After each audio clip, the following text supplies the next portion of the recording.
and welcome to the Yesterday Show. Today we have James Oglethorpe with us, and we will be discussing the issues facing the Georgia colony. First and foremost, the question that is on everyone's mind. What exactly did the trustees have in mind for Georgia? Well, the reason behind the creation of the colony of Georgia was, at first, the need for a military barrier between Spanish Florida and English South Carolina. The idea was to create a colony that would serve as a buffer between the English and Spanish territories, and we went through several revisions to come up with a pragmatic solution.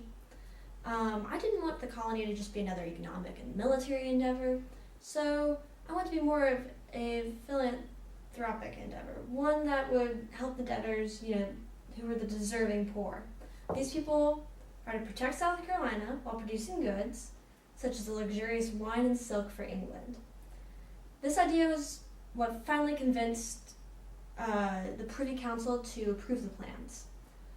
King George II finally signed the charter, and that's who we named the colony after, of course, Georgia, to thank him.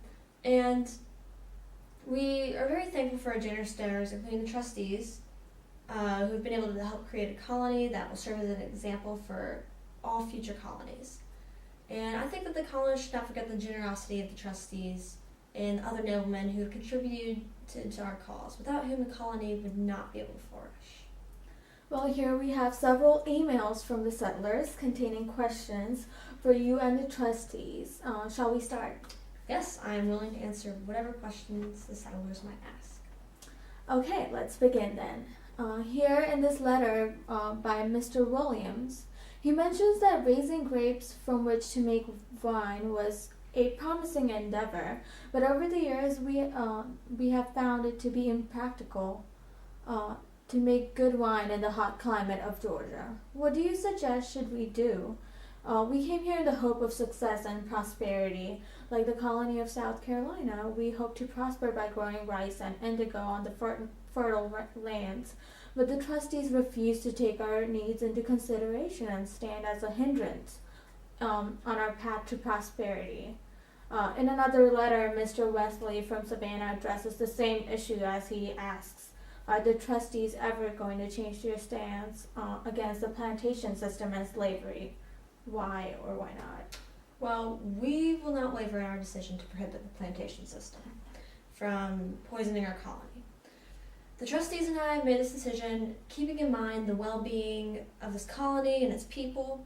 And, well, first off, I think that slavery is a moral evil, and I refuse to allow it to poison our sacred lands. And other than that, there are three main reasons as to why we oppose the plantation system. In the first place, the colony's purpose is to export silk to England.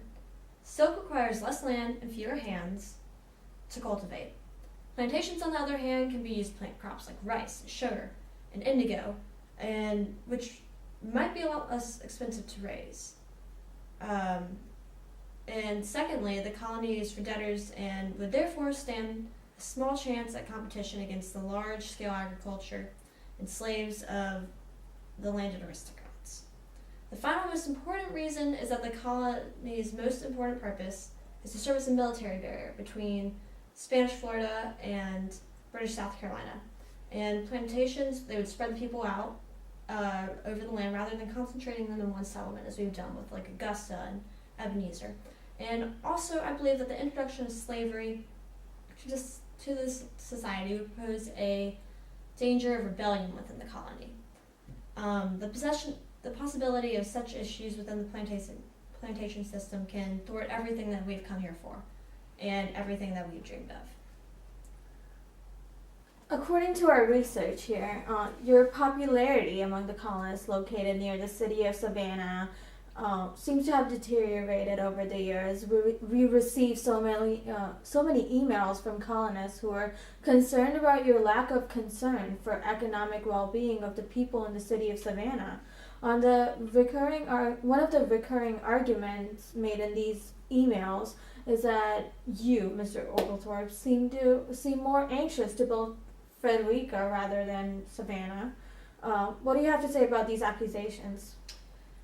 In making these statements, you all forget that Savannah was the first city founded by me in the colony of Georgia, and therefore the place will always hold a place be very close to my heart.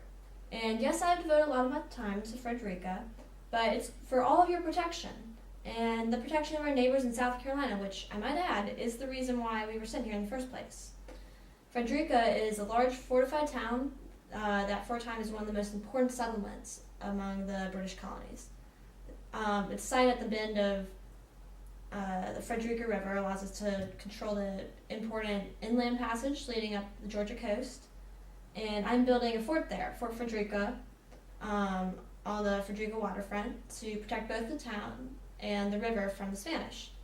It's going to be armed with a heavy cannon and enclosed in thick walls of earth and timber, and the fort's going to be one of the strongest in the South.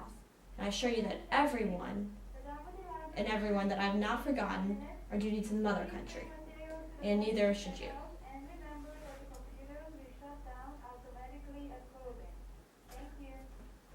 Well, the colonists have mentioned that there is a need for a more representative governing body. For example, Thomas Stephens, son of one of the trustees, in this email addressed to you says, and I quote, "There are no magistrates in Darien and Ebenezer. The magistrates in Savannah and Frederica have disregarded laws time and again. The militia is untrained. The land is held on unsatisfactory factory tenures."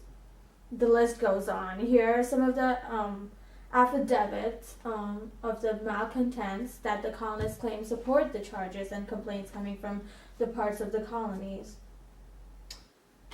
Well, I should inform you that the trustees and I have already looked over these affidavits and other documents. The affidavits do not support any of the charges made against myself and my chief officers. All they show is the discontent of the few who have opted to use these documents and attempt to divide this colony and divert it from its original goals set forth by the trustees and I. Our final question to you, Mr. Oglethorpe, is from Mr. Stephens, who is writing us from Frederica. His question is, what is your biggest concern about the colony at this time? Is there anything you would like to say to the colonists or the British Crown? Well, I'm afraid that the Spanish continue to menace our territories, and the purpose of this colony is to defend Charleston and South Carolina from the Spanish, and I fully intend to end the terrorization by the Spanish. I ask you, my fellow Georgians, to support me in doing so. Once again, I insist that you do not forget our colony's goals. I would like to say to the colonists the same thing I said to the Lieutenant Governor of South Carolina. If we do not attack, we shall be attacked. We need the cooperation and help of each and every one of you to ensure Georgia's future as a British colony. To the Crown, I would like to say that I can see nothing but destruction to the colony unless some assistance is immediately sent. Well, that is all for today. We'll see you next week, same time.